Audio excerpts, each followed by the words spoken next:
안녕하세요, 유쌤입니다. 오늘은 매력적인 사람이 꼭 지키는 관계의 공식이라는 제목으로 함께 하겠습니다. 예쁘고 막 잘생기고 뭐 이러지 않아도 아주 매력적인 사람들이 있어요. 그죠? 나이 들면서 좋은 점은요, 그런 어떤 진짜 매력을 알아보는 능력이 점점 커지는 것 같아요. 전 보통 기업하고 일을 많이 하거든요. 근데 이런 이제 기업에 있는 분들을 만나면 그 담당자들이 참 100이면 100 어쩜 그렇게 다른 스타일일까? 그런 다른 모양새일까? 참 놀라울 때가 많아요. 제가 이제 워낙 이제 사람에 대한 관계에 대한 거를 이제 공부하고 거기에 대한 걸 강의를 하는 사람이라서 거의 이제 직업병으로 사람들을 관찰하는 편이에요. 어떤 사람은 정말 매력적이구나. 어떤 사람은 참, 그 회사에 입사한 게 정말 기적이다. 뭐 이런 분들도 있고, 저분은 너무 이렇게 이미지가 어떤 이미지인지 모르겠다. 몇 번을 만났는데도 이제 그런 사람들도 있어요. 자, 우리 주변에 특별히 어떤 이제 매력적인 사람들은 과연 참 멋지다, 호감이 간다라고 느낄 만한 그런 요소들은 어떤 게 있을까? 그런 사람과 좋은 관계를 이제 맺고 매력적인 사람들이 그런 좋은 관계를 맺기 위해서 어떤 공식들을 주로 쓰고 있을까? 이제 이런 것들에 대해서 오늘 한번 이야기를 나눠보도록 하겠습니다. 자, 매력적인 사람들의 관계 공식 첫 번째는요, 무심하지 않게예요. 무심하지 않게. 공감하시죠, 여러분? 무심하면 참 매력 없어요. 호감이 안 가죠. 이제 무심하다는 게 성격이라고 말하는 사람도 있는데요. 그건 성격이 아니라 그냥 단순히 사람한테 성의가 없는 거예요. 사람한테 성의가 없으면 일단 그 사람이 무슨 얘기했는지 잘 기억을 못 해요. 그야말로 이제 무심하게 듣는 거죠. 휴가는 어떻게 됐어? 갔다 왔어요? 이렇게 뭐 물어봤는데, 그냥 집에서 쉬었어요. 근데 나중에 그 사람 보고 또, 휴가는 갔다 왔어요? 또 묻는 직장 상사. 정말 무심한 거죠? 거래처 사람 만났어요. 밥도 먹고 차도 마시고, 뭐, 집은 일산이라고 얘기 다 했어요. 나중에 또 만나서 댁은 어디세요? 이렇게 묻는 사람. 참 센스 없고 별로예요. 그런 사람이 어떻게 이제 매력적으로 보이겠어요? 무심한 거죠. 남의 얘기 한 귀를 듣고, 건성건성 듣고, 이제 이런 어떤 습관이 붙어 있는 거예요. 무심하면 약속도 자주 어겨요. 그러니까 만약에 이제 딴 사람이 누구 알죠? 그 사람한테 나 좀 소개시켜 주세요. 대뜸 이제 뭔가 제안하려고 전화를 해야 되는데 대뜸 전화하는 것보다 지금 당신이 친하니까 전화 한 통 미리 해주면 나한테 굉장히 도움이 되겠어요? 라고 이제 누군가 부탁했어요. 그러면 그렇게 알지 알겠어. 이렇게 해놓고 전화해 보셨어요? 라고 나중에 계속 몇 번씩이나 전화 올 때까지 깜빡했다. 알았어, 내가 전화할게. 그리고 그 다음에도 깜빡했다. 이렇게 얘기하는 사람은 정말 그야말로 무심한 거죠. 약속 안 지키는 거죠. 다음 주에 한번 보자, 저녁 먹자 이래놓고 다음 주에 연락 안 하는 사람, 그런 사람들은 참 이제 비즈니스에 문제가 있는 거죠. 그렇게 하지만 않아도 굉장히 좋은 기회들이 많을 텐데 어떤 그런 식의 태도를 가지고 있으면 자기가 손해보는 일이 많습니다. 안타까운 일이죠. 왜 전화 안 해? 언제 봐, 우리? 그러면, 우리? 막 이러면서, 이번 주에 보기로 했잖아. 그러면, 그랬던가? 막 이러는 경우. 누군가 약속을 하면 꼭 지키십시오. 자, 두 번째. 함께 있을 때는 집중하는 거예요. 이것도 이제 굉장히 중요한 공식이죠. 친한 사람들하고 함께 있으면 각자 딴짓하고 서로 말 안 하고 있어도 편한 사람들이 있어요. 저도 그런 사람들을 굉장히 좋아해요. 그러니까 이야기가 끊기면 뭔가 계속 노력을 해야 되는 어떤 상황이 벌어지면 이제 피곤하잖아요, 사실. 근데 안 그래도 되는 사람. 이제 얘기가 쭉 끊어져 있어도 그냥 편안한 사람, 그런 사람들이 참 새삼스럽게 좋은 사람이다, 이제 이런 느낌이 들죠. 근데 그렇게 이제 중요한 건 뭔가 하면 편안한 관계라고 해도 상대한테 신경 쓰지 않고 있는 건 아니에요. 그걸 혼동하면 안 돼요. 그러니까 편안한 관계라고 해도 상대한테 그야말로 집중하고 있는 거죠. 같은 공간에 같이 있으면. 예를 들어서 이제 이런 거예요. 사람이 앞에서 얘기하고 있는데 잠깐만 이러면서 휴대폰 보고 문자하고 전화 왔는데 잠깐 내가 이제 중요한 전화를 해서 전화 한 통 받을게 라고 양해 구하지도 않고 그냥 앞에서 얘기하고 있는데 그냥 여보세요? 이러면서 전화 받고 막 이러는 경우, 이런 거는 이제 상대한테 집중하는 게 아니죠. 근데 얘기하고 있는데 자꾸 시계 들여다보고 이건 진짜 잘못하는 거고요.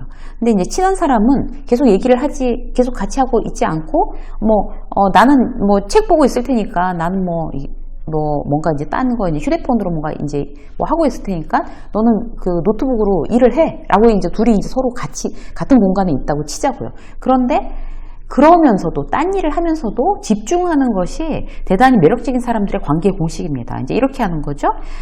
중간에 한 번씩 뭐 한 잔 더 마실래? 이렇게 물어본다든가 아니면 일하면서도 뭐 필요한 거 없는지 이제 내가 노트북으로 막 작업하면서도 저 친구가 뭐 하고 있는지 이렇게 한 번씩 들여다본다든가 살펴보는 거죠. 그래서 에어컨 바람 너무 추워? 나 가디건 있는데 입고 있을래? 라든지 뭐 이런 거죠. 그런 거죠. 그래서 함께 이야기를 나누고 있지 않아도 그 사람에 대해서 집중하고 있는 어떤 그런 습관들 이런 것들이 매력적인 사람들의 어떤 공식입니다. 자, 세 번째, 플러스 알파로 되돌려주기. 항상 받기만 하고 고마운 줄 모르고 보답하지 않는다면 매력 점수 빵점이죠.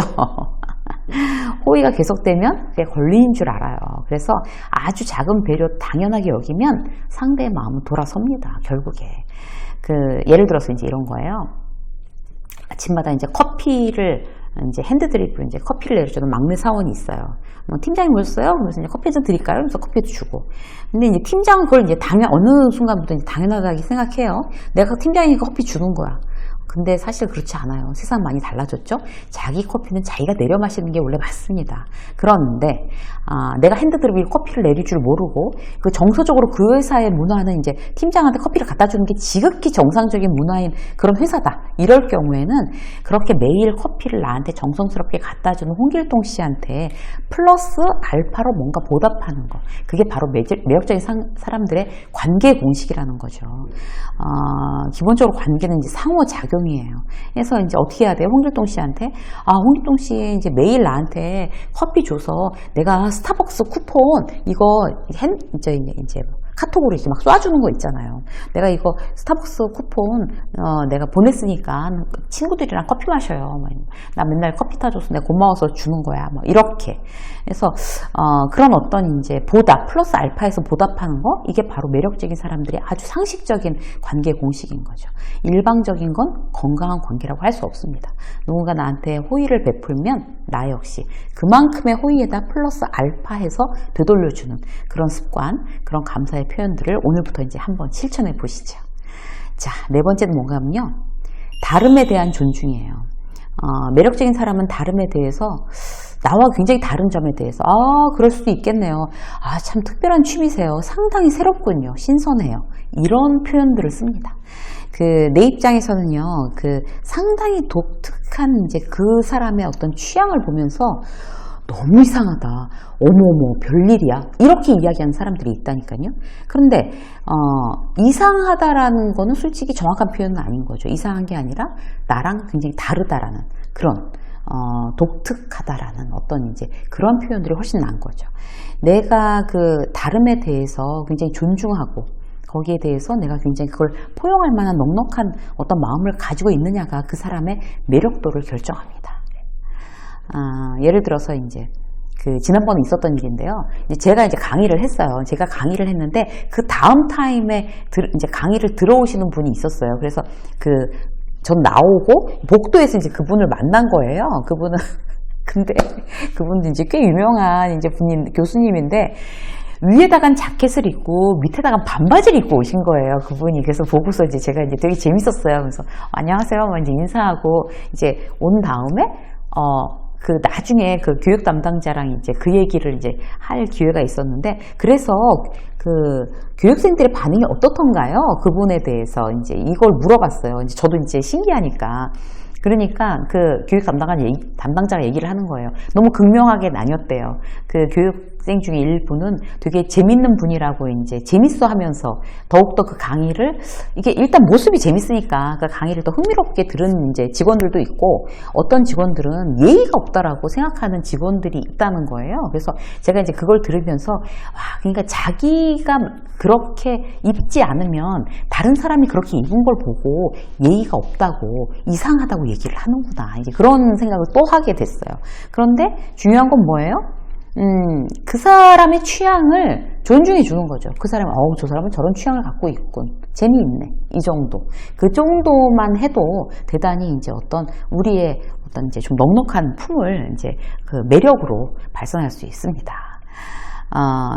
저 아는 분 중에 한 분은요, 이제, 버는 돈으로 전부 다가 무슨 이렇게 예전 물건, 이제 앤틱, 그런 물건들을 모으는 분이 계세요. 그래서 가면 그 창고가 있는데, 정말 무슨 고물상 같아요, 고물상. 옛날 물건들 쫙! 근데, 어떤 게 값어치가 나가고, 어떤 게 뭐 비싼 건지, 그건 잘 모르겠어요. 근데 그런 물건이 굉장히 많구나. 이제 이런, 생각을 했어요. 근데, 그걸 보고, 다른 이제 선배들이 막 이제 잔소리를 막 하는 거예요. 집이 무슨 이렇게 다 모아들여서 어떡할 거냐. 정신 차려라. 막 이렇게. 그야말로 그 선배의 입장에서 잔소리 하는 거죠. 그래서 우리는 다름에 대한 어떤 존중, 다름에 대해서 굉장히 이제 인정해 주는 거, 이런 것들이 앞으로 가면 갈수록 굉장히 이제 개인이 중요한 그런 시대가 되면서 중요한 우리의 마음의 태도가 아닐까 그런 생각을 합니다. 자, 한 가지만 더 볼게요. 그날이 그날 같은. 공감하시죠, 여러분? 이제 기분에 따라서 행동이 달라지는 사람은 비호감이에요. 나이가 들면서 그런 사람들은 더더욱 비호감이에요. 간쓸게 다 빼줄 것처럼 호의인 척 하다가 뭔가 자기한테 조금이라도 손에 대는 일 있으면 갑자기 막 얼굴색 막 변하고 신경질적으로 이제 바뀌는 그런 사람들을 누가 좋아하겠어요. 직장 상사가 이제 뭐 실적 때문에 직장 위에 있는 어떤 임원한테 깨졌다. 이렇게 되면 나와서 굉장히 히스테리칼해지는 어떤 그런 리더를 누가 믿고 따르겠어요. 느닷없이 이제 그런 당하는 느낌? 왜 저래? 막 이러는 거 있잖아요. 막 멀쩡하게 쓴 보고서를 갖고 자기가 기분 나빠지면 이걸 보고서라고 썼냐, 발로 써도 너보단 낫겠다, 이렇게 해서 모욕적으로 얘기하는 그런 직장 상사를 보면, 또 무슨 일이 있었구나, 라고 하면서 굉장히 실망하고, 원래 저 사람은 저런 사람이야, 속으로 비웃고, 이런단 말이죠. 그런 사람들은 정말 매력 없는 직장 상사인 거죠. 내 실력이 왔다 갔다 하는 게 아닌데, 내 실력에 대해서 본인이 기분 좋으면 최고라고 그랬다가, 본인이 기분 나쁘면 쓰레기라고 했다가, 이런 직장 어떤 인간관계에 있어서는, 직장 관계에 있어서는 신뢰감이 형성되기가 굉장히 어렵습니다. 그래서 특히 리더, 특히 이제 회사에서 내가 프로라고 할 때 어떤 그날이 그날 같은 어떤 그런 태도를 유지하는 거 대단히 매력적인 사람들의 기본적인 관계의 공식이라고 할 수 있습니다. 유쌤의 직장 수업 여기까지 하겠습니다. 고맙습니다.